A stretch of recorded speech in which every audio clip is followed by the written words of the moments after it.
Hello everyone, welcome to our channel. मैं राकेश कुमार स्वागत करता हूं आपका। हम लोग एक टॉपिक जिसके बारे में हम बात कर रहे हैं जिसका नाम था सब्जेक्ट वर्ब एग्रीमेंट। आज की क्लास में हम बात करने वाले हैं कि सब्जेक्ट वर्ब एग्रीमेंट में हम कौन कौन से क्वेश्चंस को डिस्कस करने वाले हैं। पहले आप क्वेश्चंस देखिए और फिर अपन इससे आगे चलने वाले हैं। देखिएगा, ये क्वेश्चंस आज की क्लास में हम लोग डिस्कस करने वाले हैं। ये सारे क्वेश्चंस अपने पास रहने वाले हैं जो कि ईच एवरी आइदर और नाइदर, जिसको आप डिस्ट्रीब्यूटिव प्रोनाउन या फिर डिस्ट्रीब्यूटिव एडजेक्टिव बोलते हो, ये सारे वर्ड आपके सेंटेंस आपके पास आने वाले हैं आज की क्लास में। ठीक है, जितने भी आज से पहले एग्जाम्स में पूछे गए क्वेश्चन हैं वो सब हम लोगों ने एक साथ रखे हैं ताकि आप लोगों को ऐसा कोई क्वेश्चन ना देखने को मिल जाए। इसके साथ साथ हम आगे चल के वोकैब की भी क्लास रहने वाली है जिसमें हम लोग आज ये कुछ वर्ड्स हैं जिनके बारे में हम बात करेंगे। इन वर्ड्स को न केवल याद करेंगे बल्कि आपको ऐसे तरीके बताएंगे जिससे आप इन वर्ड्स को आसानी से याद रख सकते हो बिना रटे। रटने वाला कुछ नहीं करने की जरूरत है। बहुत सिंपल से तरीके देखेंगे जिनसे हम इन वर्ड्स को याद कर सकते हैं। वोकैब की समस्या पूरी हल हो जाएगी यहाँ से आपकी। तो ये अपन आज की क्लास में कुछ बातें हैं जो अपन करने वाले हैं। तो शुरू करते हैं अपन आज की क्लास में। देखिएगा, सब्जेक्ट वर्ब एग्रीमेंट में इससे पहले हम कुछ बेसिक बातें करके आए हैं। अगर आप वो वीडियोस आपने नहीं देखे तो एक बार आप उनको देख लेना। आज की क्लास में हम लोग जो बात करने वाले हैं, इस सब्जेक्ट वर्ब एग्रीमेंट में हम लोग कुछ और बातें देखेंगे। पहले तो आप लोग ये देख लीजिए कि सब्जेक्ट वर्ब एग्रीमेंट, जिसको हम एक और नाम भी देते हैं, वो होता है सिंटैक्स। इस सब्जेक्ट वर्ब एग्रीमेंट में हम लोग दो ही चीजें डिस्कस करते हैं, तो सब्जेक्ट और एक सेंटेंस में यूज होने वाला वर्ब। सेंटेंस में वर्ब कैसा होगा ये डिसाइड करने का काम जो है वो कौन करता है? सब्जेक्ट करता है। अगर आपके पास सेंटेंस में दिया गया सब्जेक्ट अगर सिंगुलर है तो वर्ब भी सिंगुलर होना चाहिए, और सब्जेक्ट अगर प्लूरल है तो वर्ब भी प्लूरल होना चाहिए। आज की क्लास में हम एक प्रकार के क्वेश्चंस के बारे में बात करने वाले हैं जिसमें हम लोग बात करेंगे आज की क्लास में ईच एवरी आइदर, जिसको आप ईदर, नाइदर जिसको आप नीदर भी देख सुनते हैं, इन वर्ड्स के बारे में बात करने वाले हैं। पहले इनको लेकर जितनी भी बेसिक बातें हैं वो अपन डिस्कस करेंगे, फिर एग्जाम में कैसे क्वेश्चंस आते हैं वो, और जितने भी अलग प्रकार के क्वेश्चंस भी आजकल जो बनते हैं उनके बारे में भी हम बात करने वाले हैं। तो देखिएगा, ईच एवरी इधर नीदर के बारे में अगर हम बात करें तो सबसे पहले याद रखना कि इन वर्ड्स के तुरंत बाद में अगर आप लोगों को सब्जेक्ट देखने को मिले या नाउन देखने को मिले तो याद रखना इसके बाद में आने वाला जो नाउन या सब्जेक्ट जो होता है वो बोलो कैसा होता है? सिंगुलर सब्जेक्ट होता है। ठीक है, और इसके बाद में जो वर्ब आएगा वो वर्ब भी बोलो कैसा आने वाला है? सिंगुलर वर्ब आने वाला है।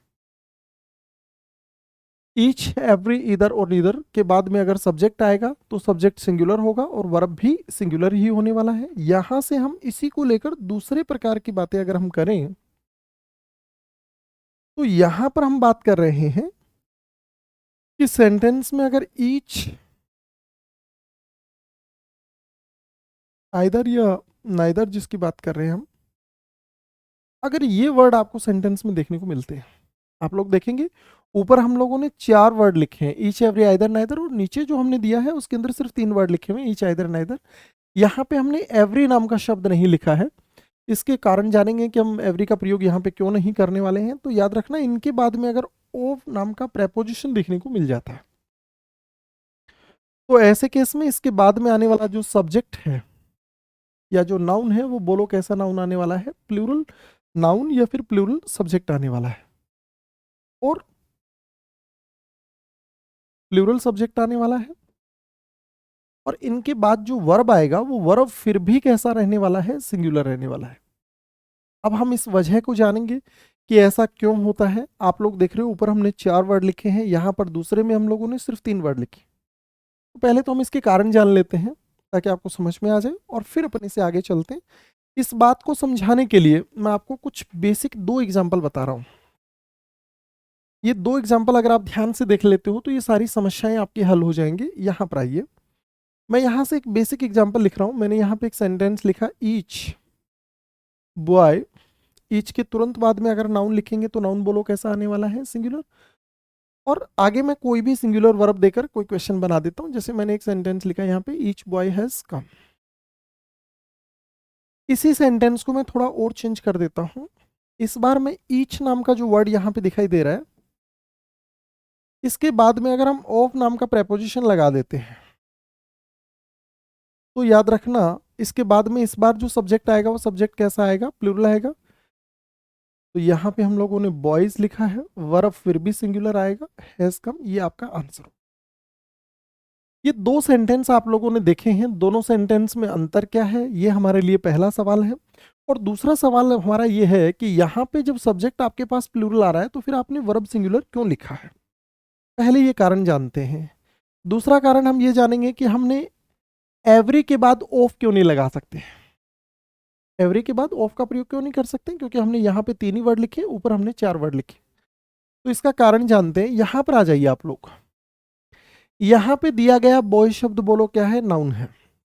और नाउन से पहले यूज होने वाला शब्द जो नाउन प्रोनाउन को मॉडिफाई करने का काम करता है वो बोलो क्या होता है, एडजेक्टिव होता है। इसका मतलब जब ईच शब्द के तुरंत बाद में आप नाउन लिख रहे थे तो फिर ये ईच नाम का जो शब्द है वो वहां पर किसके रूप में यूज हो रहा था, एडजेक्टिव के रूप में यूज हो रहा था। लेकिन जैसे ही आपने ऑफ नाम का प्रेपोजिशन लिख दिया, यहाँ पे नाउन लिख दिया, यहाँ पे ईच नाम का शब्द इन बॉयज के लिए यूज हो रहा है, इसका मतलब यहाँ पे यूज होने वाला ईच नाम का शब्द जो है वो बोलो क्या है, प्रोनाउन है। इसका मतलब ये ईच, आइदर और नाइदर नाम के जो वर्ड आप लोगों को दिखाई दे रहे हैं, जब आप इनके तुरंत बाद में सब्जेक्ट लिख देते हो तो ये सारे के सारे शब्द किसके रूप में काम करते हैं भाई, एडजेक्टिव के रूप। और इनका नाम होता है डिस्ट्रीब्यूटिव एडजेक्टिव। वैसे तो देखो यहां से आपको इतनी बातें जानने की जरूरत नहीं है, क्योंकि लेकिन फिर भी हम पढ़ रहे हैं तो हम चाहते हैं कि आप थोड़ा सा समझ के साथ सीखें। रटने के बजाय समझना जो है वो एक बेहतर विकल्प है। तो जब इनके तुरंत बाद में आप सब्जेक्ट लिख रहे हो तो ये सारे के सारे शब्द जो होते हैं वो डिस्ट्रीब्यूटिव एडजेक्टिव के रूप में यूज होते हैं। जब यहां पे ऑफ नाम का प्रेपोजिशन यूज हो जाता है तो याद रखना ऐसे केस में ये वाले जो शब्द होते हैं वो डिस्ट्रीब्यूटिव प्रोनाउन के रूप में यूज होते हैं। अब हमारे पास 2 सवाल और रह गए हैं। हमें ये तो समझ में आ गया कि अगर इनके तुरंत बाद में नाउन लिख देते हो तो फिर इन शब्दों पे क्या फर्क पड़ता है, ये सारे के सारे शब्द जो होते हैं वो एडजेक्टिव बन जाते हैं। और जब इनके बाद में ऑफ नाम का प्रेपोजिशन लिख देते हो तो ये क्या बन जाते हैं, यहाँ पे ये वाला शब्द क्या बन जाते हैं बताओ, प्रोनाउन बन जाते हैं। हम लोगों ने यहाँ से एक एवरी नाम का शब्द नहीं लिखा है, अगर आप नोटिस करेंगे तो यहाँ पे हमने 4 वर्ड लिखे, यहाँ पे केवल 3 लिखे। इसका मतलब आपको बताना यही चाह रहे हैं कि हम एवरी के साथ ऑफ का प्रयोग करके प्लूरल सब्जेक्ट और सिंगुलर वर्ब का प्रयोग नहीं कर सकते हैं। ये गलत होता है, ये गलत होता है। क्योंकि अगर ऐसा हम कर पाते तो ऊपर जो हमने यहाँ पे 3 वर्ड लिखे, यहाँ पे हम 4 शब्द लिख सकते थे। लेकिन अगर हम एवरी के साथ ऑफ नहीं लिख पा रहे हैं, हमने कहा कि एवरी के साथ आप ऑफ का प्रयोग नहीं कर सकते हो, तो इसके पीछे का कारण क्या है, तो यहां से हम कारण जान लेते हैं कि एवरी नाम का जो शब्द है ये शब्द आपके पास सिर्फ एडजेक्टिव होता है। क्या होता है, सिर्फ एडजेक्टिव होता है। और क्या नहीं होता है, ये प्रोनाउन नहीं होता है। एवरी नाम का शब्द जो होता है वो प्रोनाउन नहीं होता है, इसलिए हम लोग एवरी के साथ में किसका प्रयोग नहीं कर सकते, ऑफ का प्रयोग नहीं कर सकते। अब एवरी के साथ ऑफ का प्रयोग नहीं कर सकते, ये तो एक सवाल है। अब सवाल ये हो जाता है कि इसको सही कैसे करेंगे। मान लो एवरी के साथ ऑफ का प्रयोग दिखाई दे जाए तो ये गलत होता है। इसको सही करने के 2 तरीके हैं हमारे पास। या तो हम लोग ईच एवरी को बदल के किस में लिख देते हैं, ईच में लिख देते हैं, ये पॉसिबल है।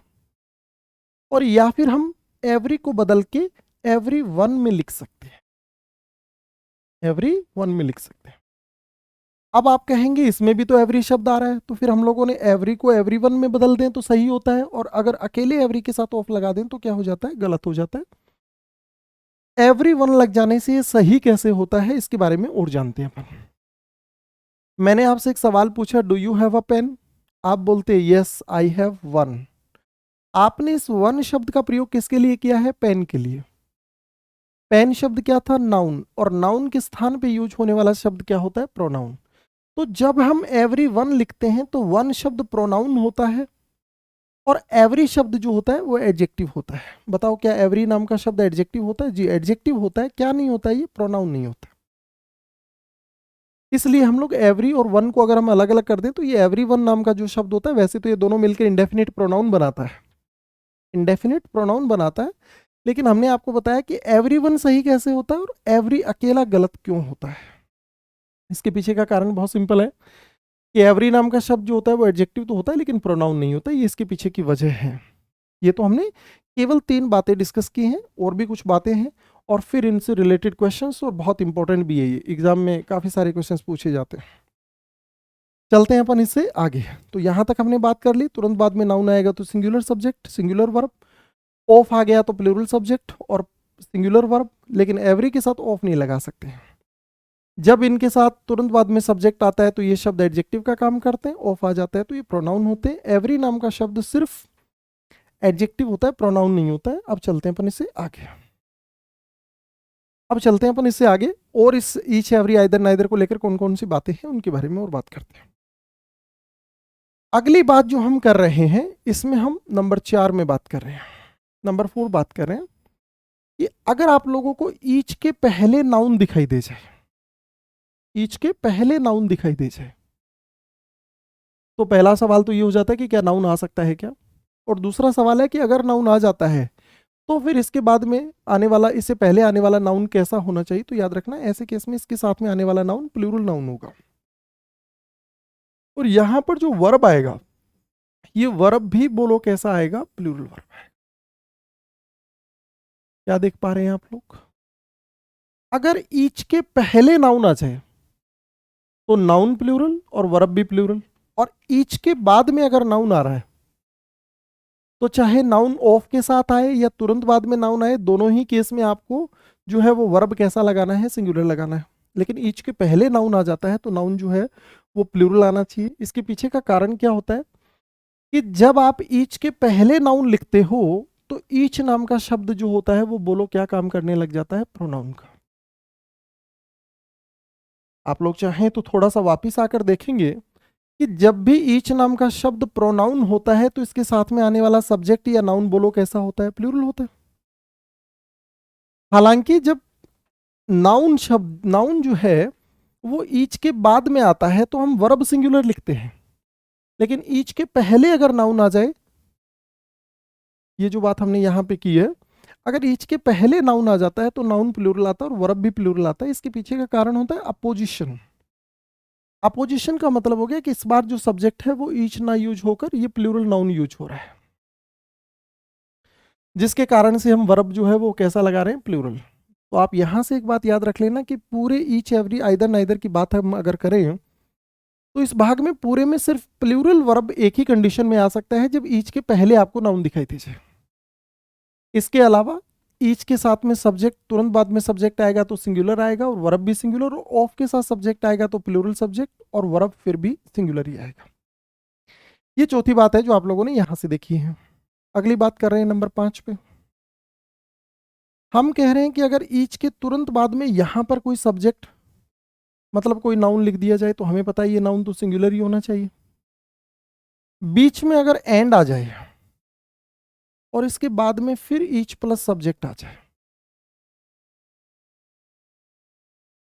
मतलब एंड के साथ जोड़कर 2 बार ईच और 2 बार अगर सब्जेक्ट लिख दिया जाए, तो याद रखना ऐसे केस में भी वर्ब जो होता है वो वर्ब बोलो कैसा वर्ब आता है, सिंगुलर वर्ब आता है। आप लोगों ने अगर हमारी पूरी क्लासेस ली है तो हमने ये भी बात की थी कि सिंगुलर वर्ब जब सेंटेंस में आता है तो पजेसिव एडजेक्टिव कैसा यूज होता है। तो याद रखना सिंगुलर वर्ब के साथ पजेसिव एडजेक्टिव हिज, हर या इट्स में से कोई एक यूज होता है।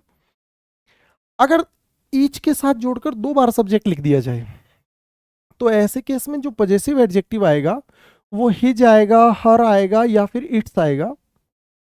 इन तीनों में से कोई एक आएगा।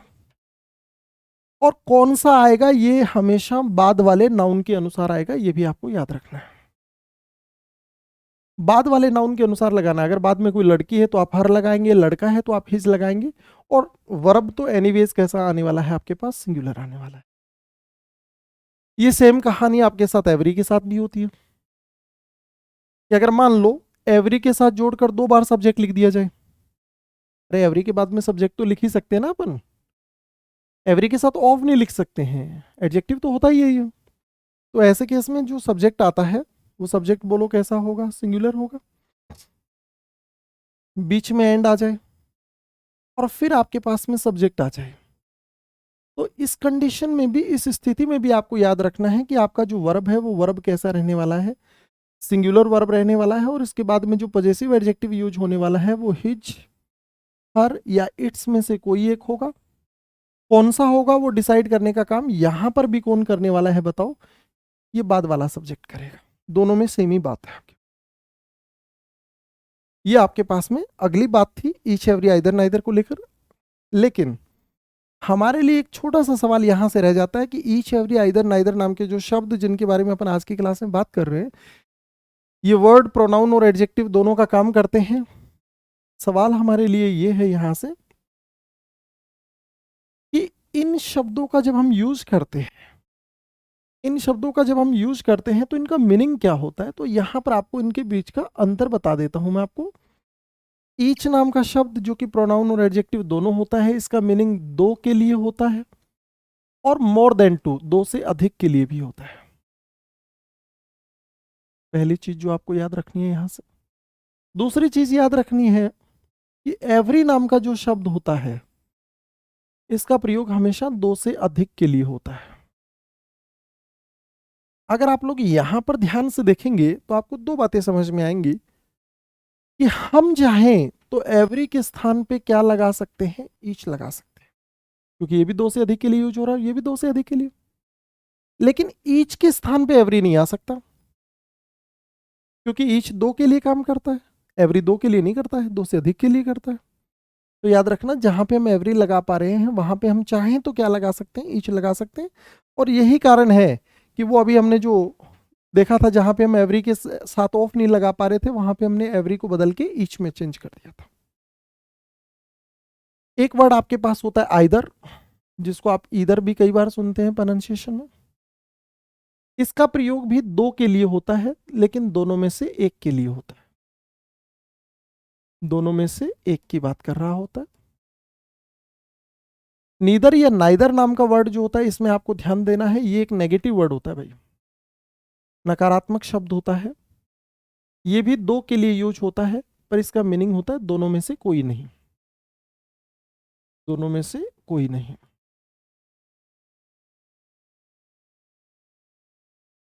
और दो से ज्यादा के लिए एक नेगेटिव वर्ड होता है हमारे पास में, नन। ये नन नाम का शब्द जो होता है ये भी नेगेटिव होता है। याद रखना, दो नेगेटिव वर्ड सेंटेंस में यूज नहीं होते, इसलिए नाइदर वाले सेंटेंस में, अगर सेंटेंस में नाइदर नाम का वर्ड यूज आ जाए तो इसके साथ में आप नोट या किसी दूसरे नेगेटिव वर्ड का यूज नहीं करते हैं। दो नेगेटिव वर्ड का प्रयोग सेंटेंस में एक साथ नहीं होता है। नन भी एक नेगेटिव वर्ड होता है, ये दो से अधिक के लिए होता है, दो से अधिक के लिए, या इंग्लिश में बात करें तो मोर देन टू के लिए होता है। लेकिन नन में एक बात अच्छी है कि नन के साथ में आने वाला जो वर्ब है, ये वर्ब सिंगुलर भी आ सकता है और प्लूरल भी आ सकता है। नन के साथ दोनों प्रकार की वर्ब यूज हो सकती हैं, सिंगुलर भी यूज हो सकती है और प्लूरल भी यूज हो सकती है। इसके बारे में भी हम बात करेंगे कि सिंगुलर कब यूज होता है और प्लूरल कब यूज होता है। तो ये हमने ईच, एवरी, आइदर, नाइदर का यूज किसके लिए होता है। अब यहां से थोड़ी सी समझदारी अगर आप रखते हैं और थोड़ा सा अगर आप जानना चाहते हैं, तो आपके मन में एक छोटा सा सवाल रहा होगा कि इन सब का यूज जब एक से ज्यादा के लिए हो रहा है तो फिर इनके साथ में वर्ब सिंगुलर क्यों लगाते हैं। तो याद रखना, ये जो ईच नाम का शब्द आप लोगों को दिखाई दे रहा है, ये बात करता है प्रत्येक की। प्रत्येक मतलब लोग तो एक से ज्यादा हैं, लेकिन बात उनमें से प्रत्येक की करता है, प्रति एक की। यही सेम कहानी एवरी में होता है, एवरी का मतलब भी प्रत्येक होता है। आइदर दो के लिए यूज होता है, पर दोनों में से एक के लिए यूज होता है, और ये दोनों में से कोई नहीं के लिए यूज होता है, इसलिए वर्ब इनके साथ में सिंगुलर आता है। ये इसके पीछे का कारण है कि हम वर्ब सिंगुलर लगाते हैं। ईच के पहले जब नाउन आ जाता है तब नाउन प्लूरल आता है, वर्ब प्लूरल आता है। सिर्फ एकमात्र कंडीशन है जब हम ईच के साथ में प्लूरल वर्ब देख सकते हैं, वो तभी पॉसिबल है जब ईच के पहले आपको नाउन दिए रखा हो। और ऐसा क्यों होता है, इसका कारण मैंने आपको बताया कि ईच के पहले जब नाउन यूज हो जाता है तो नाउन के प्लूरल होने का कारण है कि ईच यहाँ पे प्रोनाउन होता है। और दूसरी बात ये अपोजिशन होता है। अपोजिशन का मतलब जब पहले वाले सब्जेक्ट के बारे में, जैसे मैं बोल देता हूँ, आप लोगों ने कुछ डिक्लेरेशन फॉर्म भरते हो आप लोग, वहां पे लिखा आता है हिंदी में मैं खालिस्तान घोषणा करता हूँ या करती हूँ। फिर आप अपना नाम लिखते हो, लाइक मैंने लिखा कि मैं राकेश कुमार घोषणा करता हूँ। तो मैं आपसे पूछ रहा हूँ कि राकेश कुमार जो है और जो आई लिखा है, मैं लिखा है, कि ये दोनों अलग अलग है या दोनों सेम ही है? दोनों सेम ही है। जब पहले वाला नाउन प्रोनाउन बाद वाले के बारे में ही बात करता है, इसको इंग्लिश में अपोजिशन बोलते हैं। और इस कारण से हम वर्ब हमेशा पहले वाले के अनुसार लगाते हैं, इसलिए इसको अपोजिशन बोलते हैं। और यही कारण है कि हम इसी के अनुसार वर्ब लगा रहे हैं। आगे चल के हम जो सब्जेक्ट वर्ब एग्रीमेंट पढ़ेंगे, इसमें एक भाग आता है आगे चल के अपोजिशन, उसमें भी हम बात करेंगे। फिलहाल अगर आप जानना चाहो तो जैसे मैंने यहाँ पे एक सेंटेंस बोल दिया, आई कोमा राकेश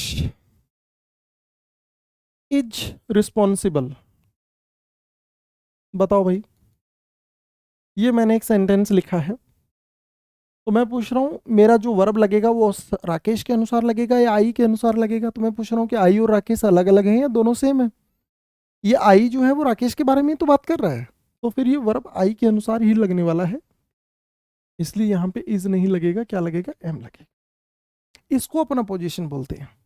जब दो सब्जेक्ट लिखे गए हों और पहले वाला सब्जेक्ट जो होता है उसी के बारे में बात दूसरे वाला कर रहा होता है, दोनों अलग अलग नहीं होते हैं, इसलिए वर्ब हमेशा पहले वाले के अनुसार लगाते हैं। यही स्थिति लागू होती है कहाँ पे? जब ईच के पहले आपको नाउन देखने को मिल जाता है।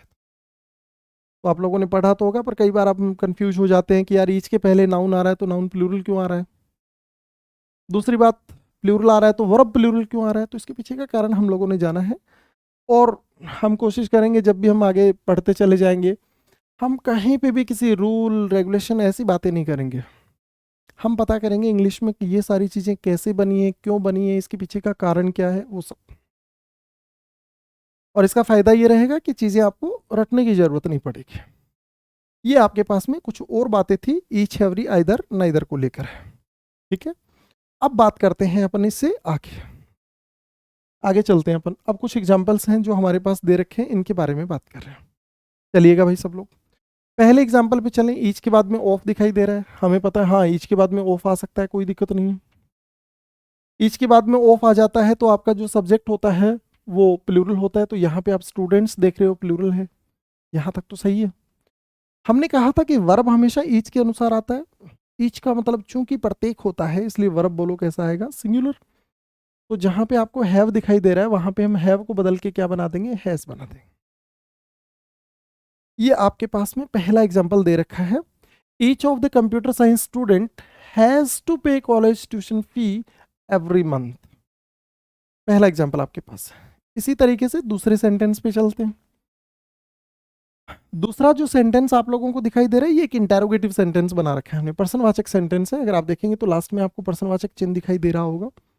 और इंटेरोगेटिव जो सेंटेंस होता है उसमें सेंटेंस की शुरुआत हेल्पिंग वर्ब से होती है या डब्ल्यूएच वर्ड से होती है। अब यहां पे आइदर दिखाई दे रहा है, ऑफ दिखाई दे रहा है। ऑफ के बाद में आपको पता है सब्जेक्ट हमेशा कैसा आता है? प्लूरल आता है। ये तो बात ठीक है, लेकिन अगर आइदर से पहले वर्ब दे रखा है, सब्जेक्ट नहीं है इस बार, आइदर से पहले वर्ब दे रखा है, तो हमें पता है कि आइदर के साथ में तो वर्ब हमेशा कैसा आता है? सिंगुलर ही आता है। तो यहाँ पे आपको हैव नहीं लिखना होगा, क्या लिखना होगा? हैज लिखना। ये आपके पास में जो है वो दूसरा सेंटेंस दे रखा है, have either of the two candidates been selected for the post of branch manager in the Punjab National Bank. ये आपके पास में सेंटेंस दे रखा है। हमने यहाँ पे आइदर के कारण जो हैव था उसको बदल के हैज बना दिया, क्योंकि हैव प्लूरल वर्ब होता है और हैज सिंगुलर होता है। वर्ब्स की कहानी मैं आपको कई बार क्लासेस में बताकर आया हूँ, पिछली क्लासेस में भी हम लोगों ने जाना था। अगर आप फिर से जानना चाहो तो मैं आपको एक शॉर्टकट बता देता हूँ, जो कई बार मैं बताते हुए आ रहा हूँ आपको, कि मैन वर्ब के फर्स्ट फॉर्म के साथ एस और एस लग जाए तो ये मैन वर्ब का फिफ्थ फॉर्म बन जाता है, जो कि सिंगुलर होता है। कभी भी आप वर्ब भूल जाओ कि कौन सी सिंगुलर है और कौन सा प्लूरल है, तो इसको याद रखने का एक सिंपल तरीका बता रहा हूं मैं आपको। जिस वर्ब के लास्ट में एस लगा होता है वो सारी वर्ब सिंगुलर होती है। और अगर हम यहां से प्लूरल वर्ब के बारे में बात करें तो मैन वर्ब का फर्स्ट फॉर्म प्लूरल होता है, डज का प्लूरल डू है, इज का आर है, हैज का हैव है और वोज का वर है। ये सारी वर्ब आपके पास ऊपर दी गई सारी वर्ब सिंगुलर है, नीचे दी गई सारी वर्ब प्लूरल है, और इनके अलावा जो वर्ब होती है वो सिंगुलर और प्लूरल दोनों प्रकार के सब्जेक्ट के साथ यूज हो सकती हैं, जैसे डिड हो गया, हैड हो गया, या मेन वर्ब का सेकंड फॉर्म हो गया, या फिर आपके पास में कोई मॉडल वर्ब हो गया, can, could, shall, should, will, would, may, must, might, ought, to, need, to, dare, to, used, to, need not, these are modal और मोडाल वर्ब्स। तो ये सबके साथ यूज हो सकती है। सिंगुलर और प्लूरल वर्ब के बारे में हमने जान लिया है, तो आपको अगर कभी दिक्कत रहे तो ऐसे याद रख लेना, जिस वर्ब के लास्ट में एस लगा है वो सारी वर्ब सिंगुलर होती है। आगे चलते हैं। सारे के सारे सेंटेंस आप लोगों को ईच एवरी आइदर नाइदर को लेकर ही देखने को मिलने वाले हैं। Each of the students whom I have chosen to take part in the cultural programs to be performed in the city hall are up to the mark। तो मैं पूछ रहा हूं कि ये जो आर नाम का वर्ब है ये किसके लिए लग रहा है बताओ? ईच के लिए लग रहा है। और ईच की स्थिति में हम लोग वर्ब बताओ कैसा लगाते हैं? सिंगुलर लगाते हैं। तो आर के स्थान पे बदल के बोलो क्या बना देंगे? इस बना देंगे। इस तरीके से आप इस वर्ब को याद रख सकते हो। आगे चलते हैं। ईच के तुरंत बाद में आपके पास नाउन दे रखा है। नाउन कैसा होना चाहिए बोलो? सिंगुलर होना चाहिए। एज वेल एज, अब देखो यहां पर हम लोगों ने एज वेल एज नाम का एक और कंजक्शन लगा दिया है, और उसके बाद में most of the students they देखा है। तो हमने कहा कि यार आगे कंजक्शन दे रखा है या कोई दूसरे सब्जेक्ट दे रखे हैं उससे हमें कोई फर्क नहीं पड़ेगा। अगर सेंटेंस की शुरुआत ईच एवरी आइदर नाइदर से हो रही है तो आपको वर्ब जो है वो कैसा लगाना है? सिंगुलर ही लगाना है। आगे दिए गए सब्जेक्ट से हमें कोई मतलब नहीं है, तो हमारा सब्जेक्ट ये फैकल्टी मेंबर होने वाला है जो कि सिंगुलर है। तो वर्ब भी बताओ कैसा आएगा? सिंगुलर आएगा। वर्ब के स्थान पे हम बदल के क्या बना देंगे? वॉच। ये आपके पास में जो है अगला सेंटेंस दे रखा है, each faculty member as well as most of the students was of the view that there should be many more new courses. ये आपके पास में अगला एग्जांपल दे रखा है। रटने की जरूरत नहीं है, आपको थोड़ा सा समझ के चलना है। हम बात कर रहे हैं कि सेंटेंस के अंदर एक से ज़्यादा पार्ट ऑफ स्पीच दे रखे हैं, तो पर लेकिन अपन चूंकि सब्जेक्ट वर्ब एग्रीमेंट पढ़ रहे हैं तो अपन सिर्फ सब्जेक्ट और वर्ब पर ही काम कर रहे हैं फिलहाल। चलो भाई, तो प्रत्येक फैकल्टी मेंबर और साथ साथ में अधिकांश स्टूडेंट्स जो हैं वो इस बात को विचार किए हुए हैं कि there should be many more new courses, की कुछ और नए कोर्सेज जो है वो भी होने चाहिए या इंक्लूड किए जाने चाहिए। आगे चलते हैं। एवरी मैन एंड वुमन, देखो भाई एवरी के तुरंत बाद में नाउन आ रहा है, हमने कहा था आ सकता है, नाउन सिंगुलर आना चाहिए, ठीक बात है। एंड आ रहा है बीच में, एंड के बाद में नाउन आ रहा है, सिंगुलर आ रहा है, बिल्कुल पॉसिबल है। आगे प्रेपोजिशन है, नाउन है, इससे हमें कोई फर्क नहीं पड़ेगा। हमें जो वर्ब लगाना है वो वर्ब बोलो कैसा लगाना है? सिंगुलर लगाना है। तो यहां पर आप लोगों के पास में हैव जो नाम का जो वर्ब दिखाई दे रहा है उसको बदल के हम क्या बना देंगे? हैज बना देंगे। हैव तो प्लूरल वर्ब होता है। Every man and woman of the village has come out to see this strange child who claims to know everything about the prenatal existence. वो कहता है कि प्रत्येक महिला, प्रत्येक पुरुष और प्रत्येक महिला जो है गांव के हैं वो बाहर आ गए उस जो स्ट्रेंज चाइल्ड था, अजीब सा बच्चा था जो इस बात का दावा करता है कि उसको अब से पहले की जो कहानियां हैं वो भी उसको याद है, जन्म से पहले की कहानी की। आगे चलते हैं अगले सेंटेंस के ऊपर। नेक्स्ट सेंटेंस आपके पास दे रखा है ईच ऑफ द 10 स्टूडेंट्स। तो हमने कहा था कि ईच का प्रयोग दो से ज्यादा के लिए हो सकता है, दो के लिए भी होता है और दो से ज्यादा के लिए भी। तो अगर यहाँ पे 10 स्टूडेंट्स दे रखे हैं तो इससे हमें कोई फर्क नहीं पड़ेगा, जो कि पॉसिबल है। ईच यहाँ पे प्रोनाउन का काम कर रहा है। ऑफ प्रेपोजिशन है, दिस क्लास नाउन है, हमें वर्ब लगाना है ईच के अनुसार। ईच सिंगुलर है तो वर्ब भी कैसा आना चाहिए? सिंगुलर। हेल्प वर्ब का फर्स्ट फॉर्म है। फर्स्ट फॉर्म याद रखना, बिना हेल्पिंग वर्ब के जब यूज होता है तो ये प्लूरल वर्ब होता है। हमें चाहिए सिंगुलर, तो हेल्प को बदल के हम क्या बना देंगे? हेल्प्स बना देंगे, सिंगुलर वर्ब बना देंगे। क्वेश्चन आपके पास दे रखा है each of the 10 students of this class help her to get the answer of the given problem. वो कहता है कि उन 10 लड़कों में से प्रत्येक लड़के ने, इस क्लास के प्रत्येक लड़के ने ये हर नाम की जो बंदी है उसकी मदद की to get the answer of the given problem. जो प्रॉब्लम थी उसके आंसर्स को पता करने में उसकी मदद की। आगे चलते हैं नेक्स्ट एग्जाम्पल के ऊपर। आगे चलते हैं। ईच ऑफ देम, आपको पता है दे का ऑब्जेक्टिव केस देम होता है। यहां से याद रखना प्रेपोजिशन के बाद में अगर प्रोनाउन आ जाए तो हमेशा ऑब्जेक्टिव केस आता है, ये याद रखना। दे का ही देम बनाया गया है, ईच आ रहा है, ठीक बात है। यहाँ पे हमें वर्ब कैसा लगाना है, सिंगुलर लगाना है, तो हैव को बदल के हम क्या बना देंगे, हैज बना देंगे।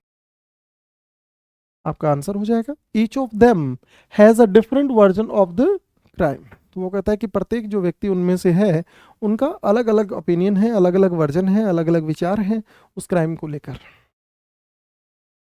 नेक्स्ट सेंटेंस आपके पास दे रखा है, neither of the candidates are good. वो कहता है उनमें से एक भी लड़का अच्छा नहीं है या कैंडिडेट अच्छा नहीं है। तो नीदर शब्द के बाद में ऑफ आ रहा है, नाउन प्लूरल आ रहा है, यहां तक तो ठीक है, लेकिन वर्ब हमें कैसा चाहिए, सिंगुलर। आर को बदल के अपन क्या बना देंगे, इस बना देंगे। ये आपके पास में अगला एग्जांपल दे रखा है। नेक्स्ट बात करते हैं, नीदर ऑफ देम, ठीक बात है। वर्ब कैसा आना चाहिए, सिंगुलर आना चाहिए। आर के स्थान पे क्या बना देंगे, इज बना देंगे। Is going to attend the party on 10th October. वो कहता है उनमें से कोई भी जो है वो 10th अक्टूबर की जो पार्टी है उसको अटेंड करने के लिए नहीं जा रहा है। नेगेटिव वर्ड है ना, नाइदर। नॉट भी नहीं लग सकता, याद रखना, नाइदर अगर सेंटेंस में आ जाता है तो। आगे चलते हैं अपन। Neither of the scout leaders know. आपको पता है कि नाइदर वर्ड आ गया तो वर्ब जो है वो सिंगुलर आएगा, नो नहीं आएगा। नो फर्स्ट फॉर्म है जो कि प्लूरल होता है। नो का सिंगुलर बोलो क्या हो जाता है, नोज हो जाता है। सेंटेंस दे रखा है आपके पास, neither of the scout leaders knows how to trap wild animals और how to prepare them for mounting. तो वो कहता है कि उनमें से जो स्काउट लीडर्स हैं उनमें से कोई भी इस बात को नहीं जानता है कि how to trap the wild animals, जो जानवर, जो जंगली जानवर हैं उनसे कैसे बचा जाए या उनको कैसे जो ट्रैप किया जाए, जाल में रखा जाए। और कोई भी नहीं जानता है कि उनको माउंटिंग के लिए कैसे इस्तेमाल किया जाए या उनको कैसे प्रिपेयर किया जाए माउंटिंग के लिए। अगला एग्जाम्पल आपके पास, each of the girls, verb singular होना चाहिए, हैव के स्थान पे बोलो क्या हो जाएगा, हैज हो जाएगा, ठीक है। और चूंकि गर्ल्स दे रखा है तो यहाँ पे has come with her books, तो यहाँ पे हर नाम का पजेसिव एडजेक्टिव यहाँ पे गर्ल्स के लिए हो गया। आगे चलते हैं। Every man in this world wishes to live long but nobody wants to grow old. वो कहता है कि प्रत्येक व्यक्ति इस दुनिया के अंदर जो है वो लंबी जिंदगी जीना चाहता है और कोई भी बूढ़ा नहीं होना चाहता है। तो एवरी मैन आपके पास में दे रखा है, आगे इन प्रेपोजिशन है, नाउन दे रखा है, हमें कोई फर्क नहीं पड़ेगा, हमें वर्ब एवरी के अनुसार लगाना है। विशेष जो है वो सिंगुलर वर्ब है आपके पास में, कैसा वर्ब है, सिंगुलर। हमें चाहिए भी सिंगुलर था, आपका जवाब हो जाएगा नो एरर। अगले सेंटेंस में चलते हैं, each of his sisters were hard working. Were नहीं आएगा, बोलो क्या आ जाएगा यहाँ पे, वो जा जाएगा। अगले सेंटेंस में चलते हैं, each of these boys play. Play आपको पता है फर्स्ट फॉर्म होता है, प्लूरल होता है, सिंगुलर। प्ले का क्या बन जाएगा, प्लेज बन जाएगा। आगे चलते हैं। जितने भी क्वेश्चंस अभी हम डिस्कस करने वाले हैं वो सारे ईच, एवरी, आइदर, नाइदर पर ही बेस्ड रहने वाले हैं। Each boy and each girl, अब देखिए इस बार दोनों आ रहे हैं। इन प्रेपोजिशन है, क्लास नाउन है, कोई फर्क नहीं पड़ेगा। तो हमें जो इस बार each boy and each girl, verb फिर भी सिंगुलर लगाना है तो ब्रिंग नहीं लगाना होगा, बोलो क्या हो जाएगा, ब्रिंग्स आ जाएगा। क्या आ जाएगा, ब्रिंग्स आ जाएगा। सिंगुलर वर्ब लगाना है यहाँ पे आपको। अगले सेंटेंस में चलते हैं।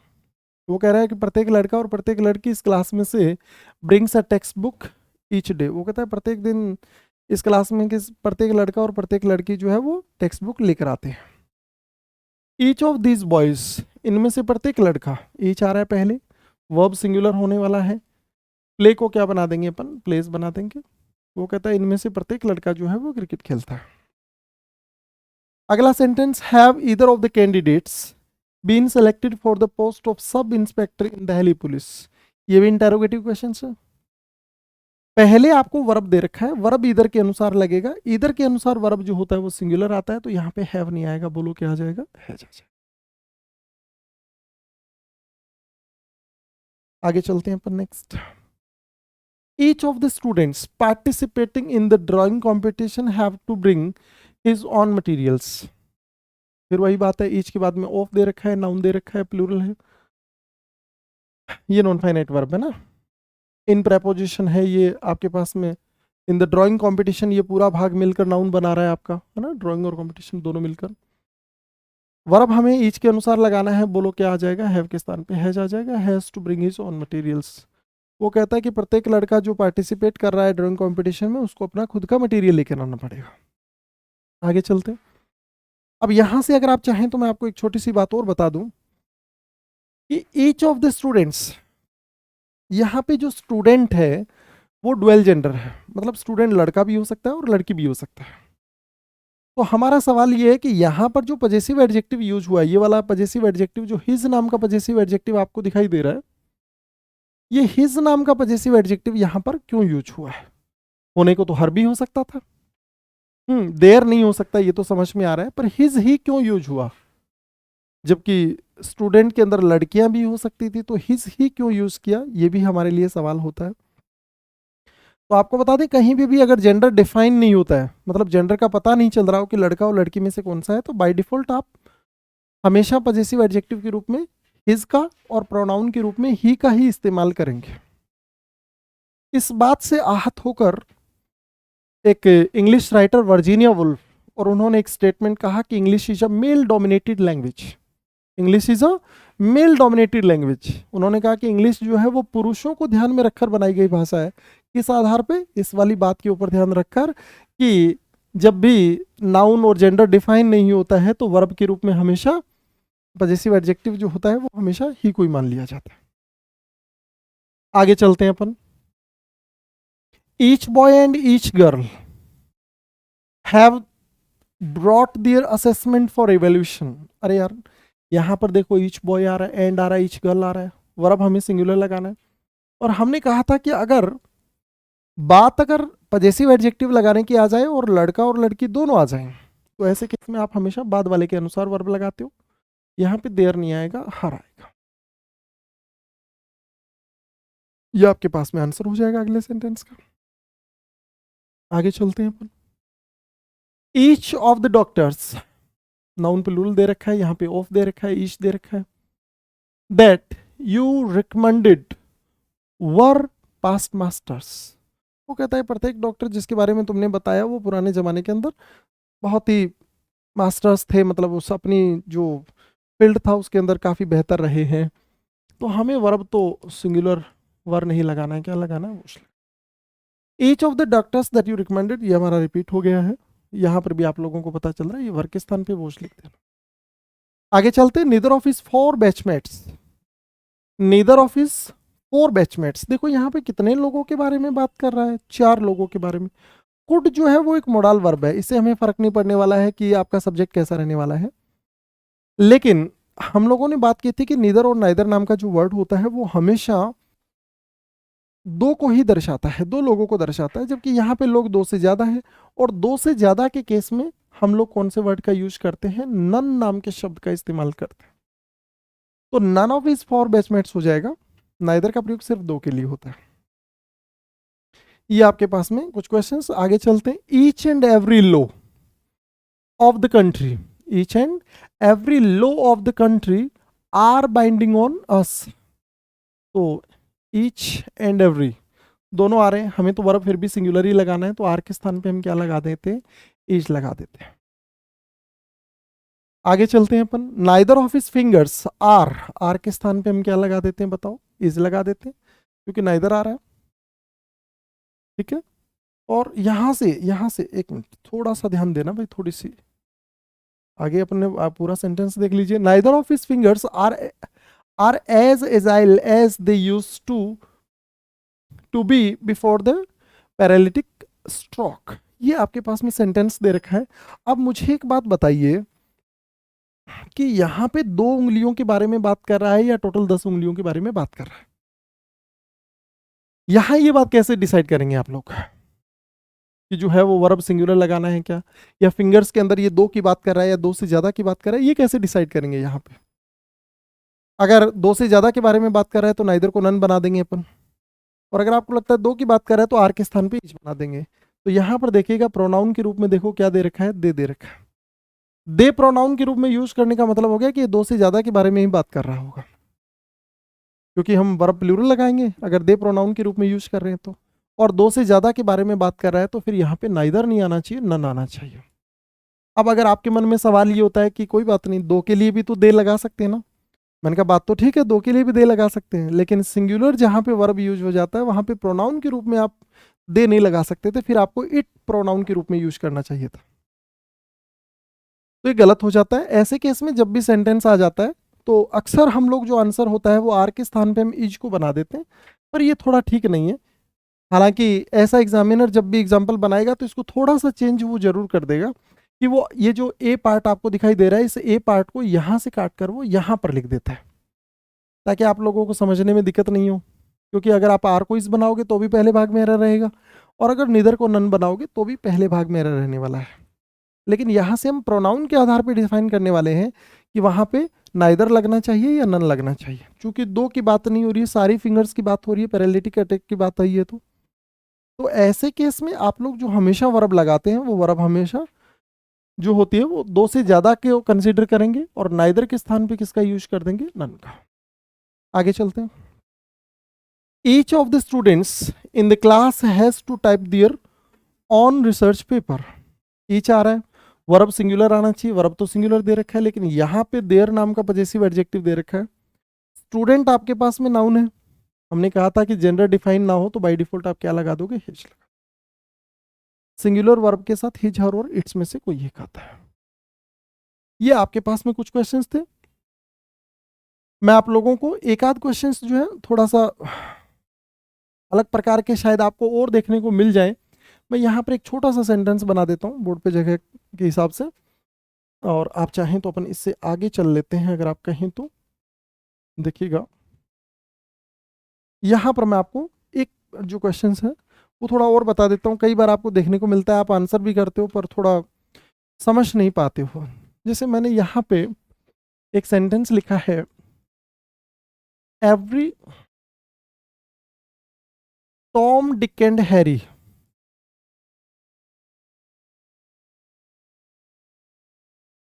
Pledge football nowadays. ये आपके पास में एक सेंटेंस दे रखा है, और अगर मैं इस सेंटेंस के 4 भाग बना देता हूं, और अगर आपसे पूछना चाहें कि जो सेंटेंस आपको दे रखा है इसमें कौन से भाग में एरर है और क्या एरर है, तो आप लोग कहेंगे कि अगर हम यहाँ पे प्ले नाम के शब्द जो है उसको अगर हम प्लेस बनाकर आए हैं तो आप कहोगे एवरी के बाद में नाउन दिखाई दे रहा है, वर्ब सिंगुलर दिखाई दे रहा है, जवाब नो एरर होना चाहिए। ठीक बात भी है, लेकिन मेरा आपसे एक सवाल है कि अब से पहले हम तो पढ़ के आए ना कि ईच एवरी आइदर नाइदर के बाद में आने वाला नाउन सिंगुलर होना चाहिए। अरे ईच एवरी आइदर नाइदर के बाद में आने वाला नाउन कैसा होना चाहिए, सिंगुलर। जबकि यहाँ पे तो आपको टॉम डिक एंड हैरी दिखाई दे रहा है, ये तो एक से ज्यादा लोग दिखाई दे रहे हैं। एवरी के बाद में नाउन प्लूरल तो आ नहीं सकता है। तो याद रखना, टॉम डिक एंड हैरी एक फ्रेज है, ये कोई 3 लोगों के बारे में बात नहीं कर रहा है। ये बड़ा कंसर्न है, पढ़ते वक्त हम इस चीज़ को ध्यान नहीं रखते हैं कि टॉम डिक एंड हैरी अगर हमने यूज कर दिया है तो फिर वर्ब सिंगुलर क्यों लगा रहे हैं, और एवरी के बाद में नाउन प्लूरल क्यों लगा रहे हैं। तो ध्यान देना, टॉम डिक एंड हैरी जो होता है वो एक फ्रेज होता है। टॉम डिक एंड हैरी का मतलब होता है एक आम आदमी, साधारण आदमी। वो बोलता है कि आजकल, हिंदी में बोलते हैं आप लोग, आजकल हर एरा गैरा आदमी जो है वो क्रिकेट खेल रहा है। तो ये एरा गैरा या साधारण या कॉमन आदमी को दर्शाने के लिए यूज होने वाला एक फ्रेज है। ये कोई 3 लोग नहीं है, ये हमेशा सिंगुलर होता है। वर्ब आपके पास सिंगुलर दे रखा है, इसलिए आपका जवाब क्या हो जाएगा, नो एरर हो जाएगा। ठीक है, तो ये प्रकार के क्वेश्चंस भी अक्सर एग्जाम में आते हैं। हालांकि आप पढ़कर आंसर कर देते हो, लेकिन वो सिंगुलर नाउन वाली बात हमारे ध्यान में नहीं रहती, तो इसको भी ध्यान रखना। एक सेंटेंस में यहां पर बना रहा हूं, students each has to give a test. ये मैंने आपको एक एग्जांपल लिखा है, आप मुझे बताओगे इस सेंटेंस में, ये जो सेंटेंस बोर्ड पे लिखा गया है, इस सेंटेंस के कौन से भाग में एरर है, ये बताना है आपको मुझे। ये फर्स्ट पार्ट है आपके पास, ये सेकंड पार्ट है, ये थर्ड पार्ट। मैं यहाँ पर सेंटेंस के 3 भाग, मतलब मल्टीपल ऑप्शंस, अगर आपको लगता है तीनों भागों में एरर है तो आपका आंसर हो जाएगा ए। आपको लगता है पहले और दूसरे में एरर है तो आपका आंसर हो जाएगा ए बी। आपको लगता है दूसरे और तीसरे में गलती है तो आपका आंसर हो जाएगा बी सी। और आपको लगता है कि कोई एरर नहीं है तो आपका जवाब नो एरर हो जाएगा। ये मैंने आपके लिए एक क्वेश्चन और बनाया है, आप मुझे इसका आंसर बताने वाले हो। तो अगर आप लोग देखेंगे इस बार आपको ईच के पहले नाउन दिखाई दे रहा है। पहला सवाल तो क्या ईच के पहले नाउन आ सकता है? जी बिल्कुल आ सकता है, क्योंकि ऐसे केस में ईच प्रोनाउन होता है, और ईच अगर प्रोनाउन होगा तो नाउन प्लूरल ही आता है। तो स्टूडेंट नहीं आएगा, बोलो क्या आएगा भाई? स्टूडेंट्स आएगा। और अपोजिशन के कारण वर्ब भी प्लूरल आना चाहिए, तो हैज को हैव बनाना होगा। ये तो दो गलतियां हैं जो साफ साफ दिखाई दे रही हैं आपको। अब यहां से एक छोटी सी चीज और ऐड करवा देता हूं मैं आप लोगों को, तो ध्यान दे दीजिएगा। अगर आप स्टूडेंट्स हैं तो आप वर्ब के रूप में टेक का इस्तेमाल करोगे, और अगर आप टीचर्स हैं तो वर्ब के रूप में गिव का इस्तेमाल करोगे। कब? जब बात टेस्ट और एग्जाम की हो जाए तो। अच्छी बात है, समझने वाली बात है। हो सकता है ये बातें आपने अब से पहले पढ़ी हो, लेकिन आज तक ये नहीं पता है कि ऐसा क्यों होता है, कि ये क्या कारण है कि हम लोग स्टूडेंट्स के लिए टेक लगाते हैं और टीचर्स के लिए गिव लगाते हैं। तो आज आपको इसका कारण भी बताने वाले हैं। स्टूडेंट्स के लिए टेक और टीचर्स के लिए गिव कब? जब बात किसकी हो जाए? टेस्ट और एग्जाम की हो जाए। आप लोग अपने घर वालों को बोलते हो कि कल मेरा एग्जाम है, मैं एग्जाम देने जा रहा हूं, जबकि सही जवाब होना चाहिए था कि मैं एग्जाम लेने जा रहा हूं या टेस्ट लेने जा रहा हूं। उल्टा लग रहा है थोड़ा सा। मैं टीचर हूं, मैं बोलता हूं कि मैं कल आपका टेस्ट लूंगा, नहीं, मैं आपको टेस्ट दूंगा। देखने में थोड़ा अजीब लग रहा है, पर कोई बात नहीं, परेशान मत होना, इसका तरीका बता देते हैं आपको। मान लो मेरे पास ये शीट ऑफ पेपर है, मेरे पास ये एक शीट ऑफ पेपर है। बताओ, मैं टीचर हूं, मैं पेपर क्या करूंगा? आपको गिव करूंगा, आप क्या करोगे? लोगे। इस आधार पर ये वर्ब बनाई गई हैं, जबकि हिंदी में हम इनका उल्टा बोलते हैं, जो कि गलत होता है। तो ये एक नई चीज और है जो मैंने यहाँ पे बात की है। यहाँ पे टेस्ट की बात हो रही थी तो गिव नहीं यूज करना है, क्योंकि आपके पास में सब्जेक्ट जो है वो स्टूडेंट्स है, तो क्या लगाना है? टेक लगाना है। मतलब इसके तीनों भागों में एरर है, आपका आंसर ABC होना चाहिए था। ये हमने यहां से आज की क्लास में ईच एवरी आइदर नाइदर को लेकर पूछा है। लेकिन हाँ, ध्यान देना, ईच एवरी आइदर नाइदर को लेकर अब कोई और ऐसा क्वेश्चन नहीं बन सकता है जो आपको कंफ्यूज कर दे। जितने क्वेश्चन आज तक एग्जाम में बने हैं, बन सकते हैं, बनाए जा सकते हैं, वो सब हम लोगों ने डिस्कस किए, जितने भी पैटर्न पर बेस्ड बनते हैं। और अगर आप ध्यान से देखते हो तो हमने प्रत्येक का कारण जाना है कि ईच के पहले नाउन प्लूरल आने का कारण क्या होता है, वर्ब प्लूरल क्यों आता है। जैसे यहाँ पे हमने टेक और गिव का कारण पता किया, ऐसा क्यों होता है, हम इसका उल्टा क्यों बोलते हैं। तो हिंदी में हम जस्ट उल्टा बोलते हैं, इंग्लिश में स्टूडेंट्स के लिए टेक और टीचर्स के लिए गिव होना चाहिए। ठीक है, अब चलते हैं अपन इससे आगे। आज की क्लास में हम वोकैब के बारे में बात कर रहे हैं। वोकैब में हम लोग डिस्कस करने वाले हैं कुछ वर्ड्स को, जो कि आपके पास कुछ ये वाले दे रखे हैं।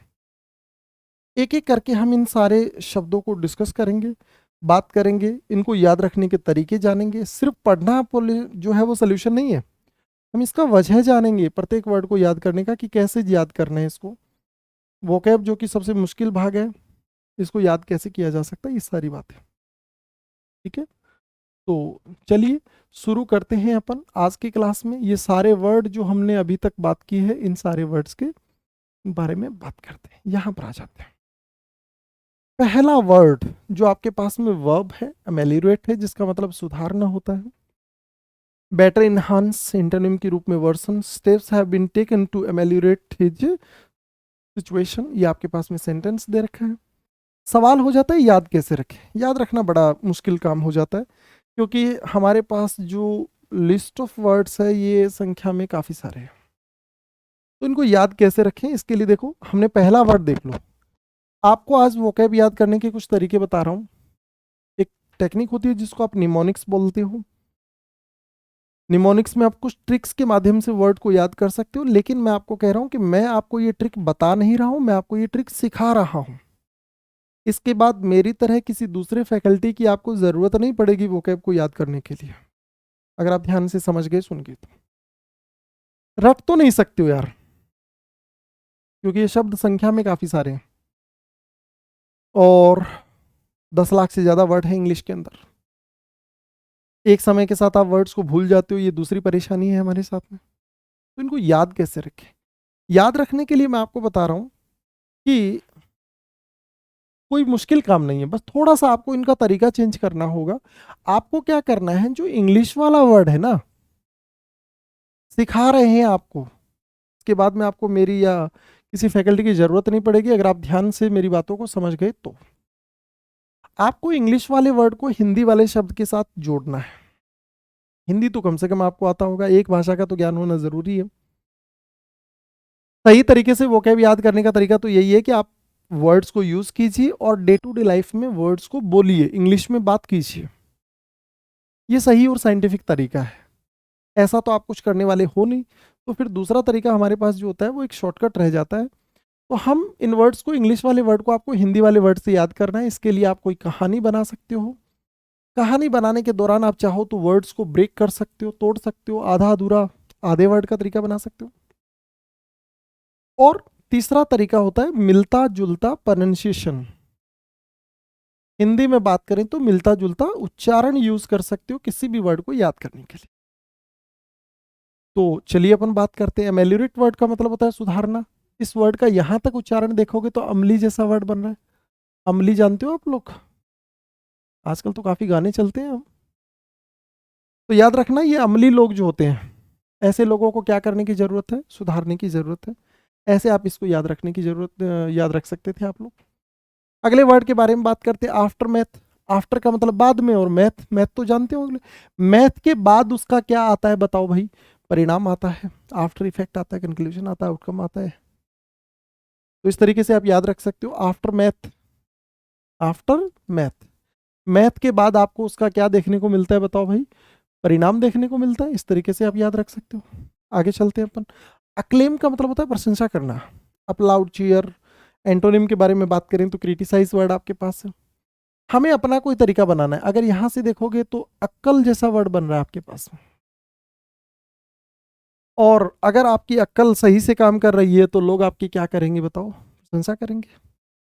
या अक्कल से आप अपने एम को हासिल करते हो तो लोग आपकी क्या करेंगे? प्रशंसा करेंगे। ऐसे आप याद रख सकते हैं। अगला वर्ड एम्पल। एम्पल का प्रोनाउंसिएशन टेम्पल जैसा बन रहा है। बताओ भारत में टेम्पल क्या है भाई? परचूर है। परचूर का मतलब बहुत सारी संख्या के अंदर। इस तरीके से आप याद रख सकते हो इसको। आगे चलते हैं। एलिस वर्ड का मतलब होता है आरोप। सिनोनिम्स के बाद में charge, asset, declare. Antonyms deny, take और टेक बैक। याद कैसे रखेंगे? जिंदगी में जो लोग कुछ अलग करने की कोशिश करते हैं उन पर लोग क्या लगाते हैं भाई? आरोप लगाते हैं। ऐसे आप याद रख सकते थे इसको। अगला वर्ड बात करते हैं अडू। अडू वर्ड का मतलब होता है विदाई, गुड बाय, फेयरवेल।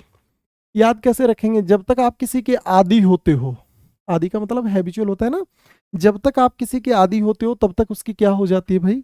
विदाई हो जाती है। तो इस तरीके से आप याद रख सकते हो। ठीक है, ये आपके पास में वर्ड दे रखा है। नेक्स्ट चलते हैं अपन। एक्रीमनी वर्ड का मतलब होता है कड़वाहट या उग्रता या कठोरता। बिटरनेस, सरकाज्म, मेलवोलेंस, विरुलेंस वर्ड आपके पास दे रखा है। याद कैसे रखोगे? हम वर्ड्स को ब्रेक कर सकते हैं।